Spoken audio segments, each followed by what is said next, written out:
Investment advisory and financial planning services are offered through Simplicity Wealth, LLC, and SEC Registered Investment Advisor. SEC registration does not constitute nor endorse of the firm, nor does it indicate that the advisor has attained a particular level of skill nor ability. Investing involves risk of loss. Insurance, consulting, and education services offered through Diamond Life Planning is a separate and unaffiliated entity from Simplicity Wealth. This information is provided as a general information that is not intended to be specific financial guidance. Before you make any decisions regarding your personal financial situation, you should consult a financial or tax professional to discuss your individual circumstances and objectives. Welcome to the Rock My Finances show on K4HD Radio and Talk4 TV, where we put the fun in finance. Join Powerhouse Jennifer Jost, CDFA, CMC, and Private Wealth Advisor, as she collaborates with you to create clarity, control, and confidence with your money, your way. It's not about the zeros, so what is it all about? Let's find out. Now here's your host and weekly friend, Jennifer Jost. Welcome to Rock My Finances. Glad you're all here today. I have an amazing guest. I'm so excited to introduce her to you. It's all about resilient leadership. And if you know anything about me or my story or my past, anything that we talk about on this podcast, you're going to know that I am one resilient woman. And so I cannot wait to have Michelle on here. We're going to have a great conversation. Come on in, Michelle. Great to meet you. Hi, Jennifer. Thank you so much for having me. I'm thrilled to be here. This is going to be a great talk. So Michelle did a TEDx, y'all. TEDx talk, which, is so amazing. So you check her out there for sure. But let me get to some nitty gritty with you, Michelle. Tell me about what got you into resiliency, leadership, all the stuff that you talk about, mental health, everything that you're spending your life doing. What got you into that? Yeah, it's been an evolution to arrive at resilience as a topic. But I will say it started with growing up with my mom, who is bipolar, and caring for her and hanging on for the roller coaster ride of her emotions as a little one, absorbing those emotions, going through my own healing journey as an adult to figure out how that affected me. And then honoring her by wanting to proactively help people feel better without waiting to hit burnout or waiting to hit depression. So it's been sort of a labor of love, right? Like I had a story, I told my story on the TED stage about my mom, what that was like. It led me to write a memoir about my mom. But then ultimately I was like, why are we waiting to talk about this? Why are we not talking about it ahead of time? And why didn't my mom do things proactively? Why did she just wait until she hit, a manic episode or, a breakdown? So I decided to flip it on its head and say, let's start talking about what we can be doing, what we have agency over every day to preserve our well-being and take better care of ourselves. I love that. And I'm going to dive in with that word agency. Yeah. So I have friends that use it, friends that have no idea what it means. What is your definition of agency? I think it's just to remember where the line in the sand is that you have control over, where you have empowerment versus what is on the other side of that line that you don't have a say in. So it's really reclaiming what is ours is how I see it. I like that. So I would say it's my responsibility. Yeah. Agency is something that I can control my emotions. I can control my words. I can control my behavior and my actions, my thoughts, feelings, all that. That's my responsibility. So I just had a friend the other day tell me, she was complaining about her friends and she was saying he made her do this and he took all her power away. And I thought, no, he didn't. Yeah. She gave him her power. He can't make her do anything. Like she chose to do that. Yeah. So she's not claiming her own agency. Does that make sense? Is that a right statement? Correct. Absolutely. Absolutely. I want to learn how to use that word agency better because I know it's coming out a lot more. Yeah. That's great. And growing up with a bipolar mom, wow, you were flip-flop. You had no idea what was going to happen. So I grew up in an alcoholic home, dysfunctional home. So I can absolutely relate with you on that. I had no idea what I was going to walk in to the door with, what I came home from school, when I woke up in the morning, when they came home at night. I had no idea what was going to happen. So I just want to pat us on the back because we survived and we're awesome. And we have some amazing traits from that dysfunction.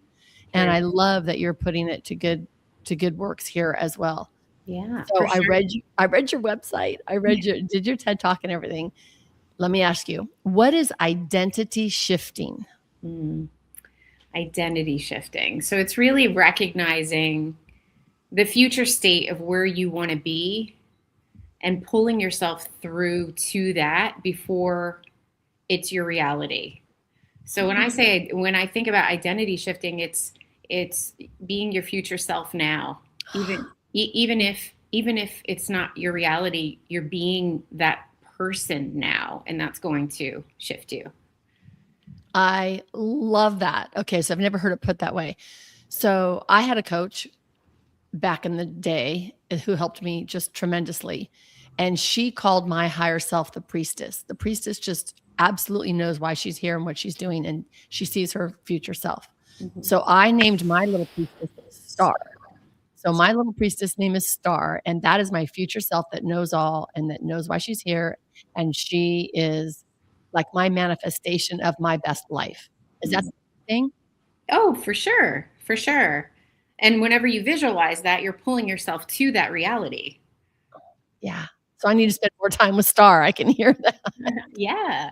Yeah, for sure. I love that. And innate personal insight. Is that kind of like intuition? I feel like it is. I feel, so many people that I talk to, they're not quiet. They don't get quiet enough to hear their inner voice because they're at the effects of a very busy and very loud and confusing world that we live in. And yeah, I would say, and most people are waiting for their external circumstances to be different instead of realizing that it can come from within by just going and getting connected to that inner self and that inner guidance, and that peacefulness that we forget is easily accessible to us if we just turn off the noise, which is not easy, right? It's a practice, and it's a dopamine hit to continuously be hit with information and correspondence and whatever. It's giving us that dopamine fix. So it's really hard to go within and be quiet and connect to your inner voice that knows exactly what the next step should be for you. Yeah, that's so true. It's scary. I started meditating and it took me so long because you're right. All the thoughts and feelings, my thing is the F word, right? It's all about the feelings. Yeah. And it's about how you feel about it. And so those feelings do pop up when you're sitting still. Yeah. And you're quiet. So I think it deters people. So that makes total sense. Innate personal insight. And I'm a single woman. I've been single for a long time. And my requirement of a partner, if I ever did that, would be you need to know yourself because I have no time to be figuring you out. You need to know yourself like I know myself. Yeah. Oh, absolutely. I mean, there's something so beautiful about two people who are self-aware coming together and co-creating something from a place of wholeness, Yes. Yeah. Absolutely beautiful. I love it. Okay. So many women are juggling so much and we don't know that we're on the edge of overload or we don't know that we actually need to slow down and do that. And when we hear it, we need to meditate, all that kind of thing. But what are some subtle signs or something that women can go, oh, I really need to shift my thinking and my practices right now? What's something that comes up for people? So this for me goes back to agency because most people are running on autopilot.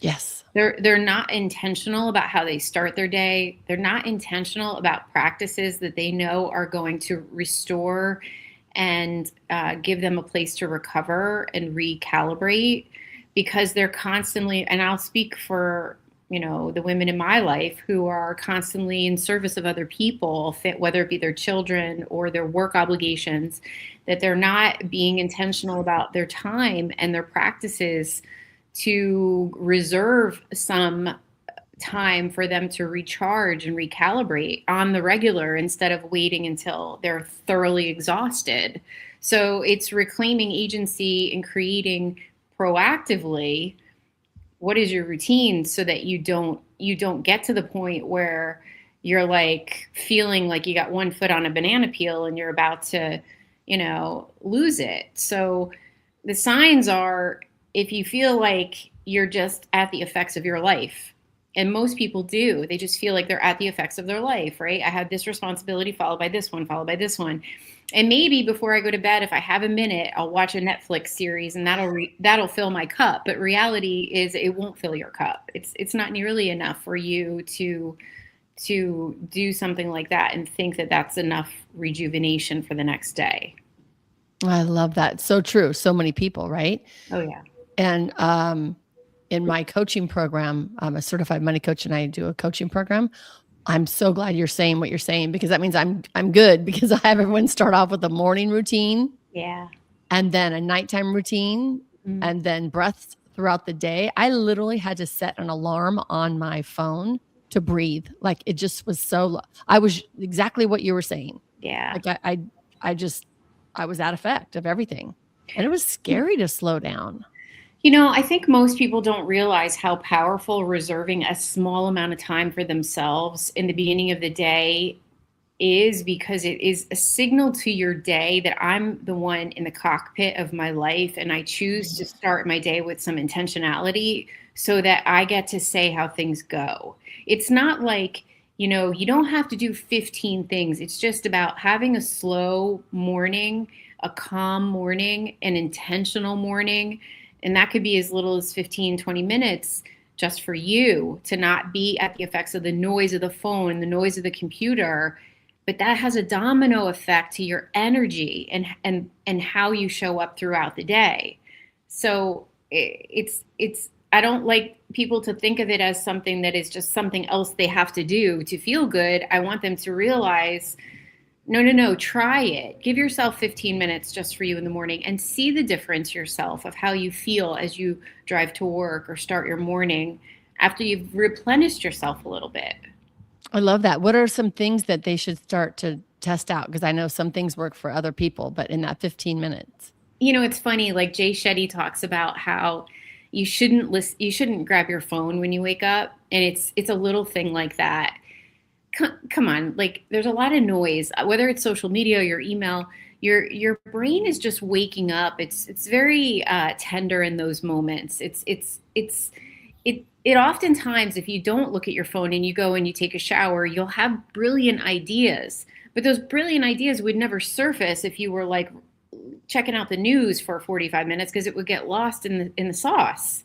So, for me, it's like, take 15 minutes, don't look at your phone, maybe sit down, have a cup of coffee or a cup of tea, maybe reflect on 3 things that are going well in your life. Because if we reflect on the things, if we give that our attention to start the day, we're giving ourselves a shot at having a good day, versus being at the effects of the news and all the things you can't impact, the things that piss you off. Like, give yourself a shot to have a good day. Just sit down, have a cup of coffee, light a candle.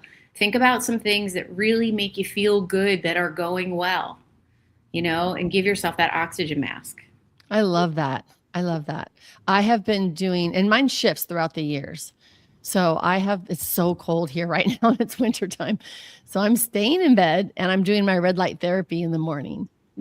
I do like a 5-minute of journaling, 5-minute of music, and then 5-minute of movement. But I've changed all that to my red light therapy right now. And you're right. The ideas are amazing. I have my phone in the other room, so I don't pick it up, because that, like you said, just blows it all out. You just never know what's going to happen after that. Yeah. I love that. So what does, let me ask you this. Do you see a difference when you are training these people? I know you have huge credentials and you're going to corporate and you're helping corporate figure out resiliency, and just mental health goes along with all of that. Do you see a difference in men and women that are stepping into the resiliency? I see a difference in that when I first start, for example, to coach someone, they often don't have any structure in their life to fill their cup, and just giving them micro shifts. I'm all about micro shifts. Like, don't try to boil the ocean. Just kind of do one or two things, see how that feels, and do it consistently, and then come back and talk to me. So I see the greatest difference is in something as simple as the morning routine and being held accountable to that, right? Like being held accountable to try that 3 times for the first week. And well, if that went well, then maybe next week you do it for 5. Like, it's completely up to you. But giving them a chance to feel different and feel better is amazing, because they do. And so if you can get that foundation in place, then it's like, okay, well, what else could I be doing that's going to help me feel good? I think we forget how good we can feel, because we become so, on the hamster wheel of responsibility that, we think that what we're tolerating is okay. But I reintroduce to people like, no, you can and you should feel better, and you can do that just by doing small little things. I love that. And you're right. And we can and should. We don't realize that when we do feel better, it's like, wow, how come I haven't felt like this? Yeah. So that brings me to the word boundary. I know it's overused so much, but that's like intertwined with everything that you're saying. Like, when we set better boundaries for ourselves, we can do everything that you're saying. Mm-hmm. Oh, for sure. I mean, I think, we forget that oftentimes when we say yes to other people without thinking about that or the impact it has on us, we are not valuing ourselves and our time. Like, sometimes to say no to something, an obligation or a nice to do, means saying yes to you. And if you need to maybe take inventory and say, am I saying yes to me enough? That could be the very first step. We're givers as women. We're givers. Someone asked you to do something. I'm not letting them down, but are you letting you down?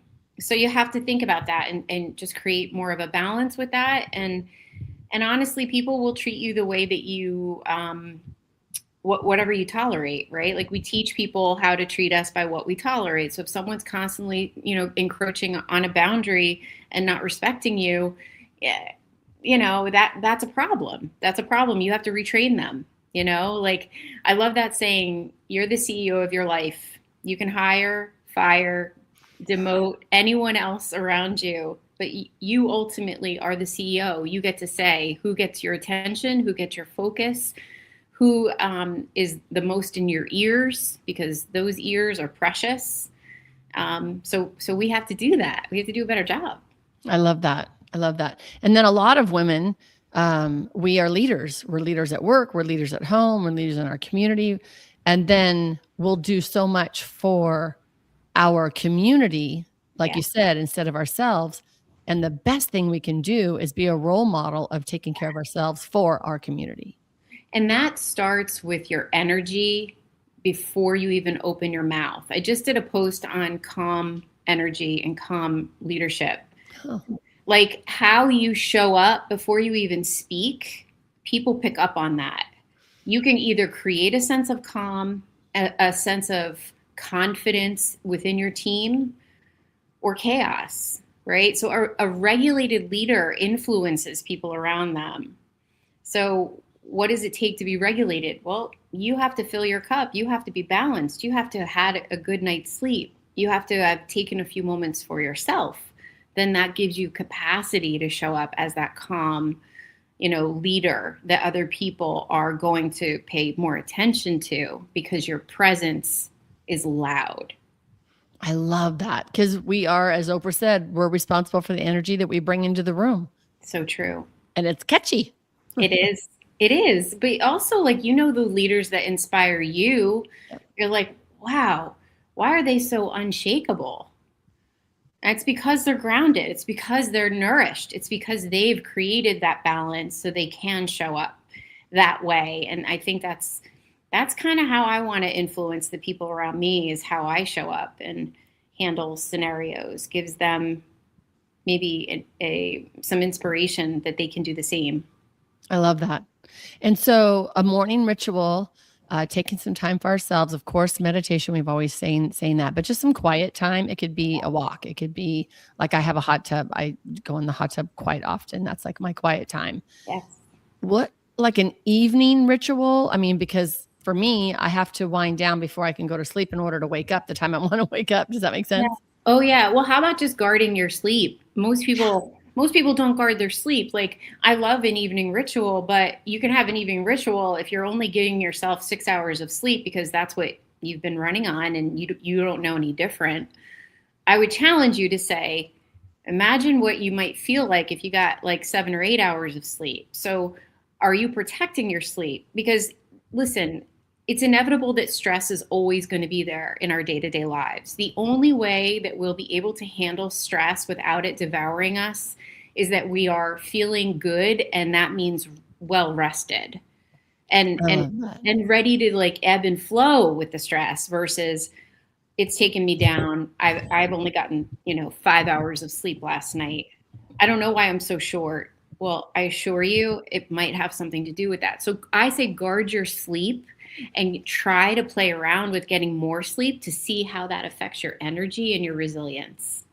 That's great. And like you said, our emotions, like if I'm sleep deprived, I am not going to be nice. Right. I mean, you can't hold everyone and everything if we don't sleep well. And here's my thing that I learned. My stomach is flat when I get 8 hours of sleep because the cortisol being taken care of. So there's another reason to do it, Michelle's saying. I love that. That's awesome. Yeah. I mean, you want to be regulated and be able to handle the most challenging situations, give yourself a shot, come to the game of life fueled and ready to go. I love it. Oh my gosh. Michelle, I've so enjoyed our talk today. Thank you so much. Everyone check out her TED Talk. Check Michelle out. She's amazing. The more we can spread this information, the more we're all going to have peace and harmony and calm and clarity in our lives. Michelle, thank you so much for being on the show. And I hope that everybody could put this into place so that when you sit down and do your money date, you can say, hey, I rock my finances.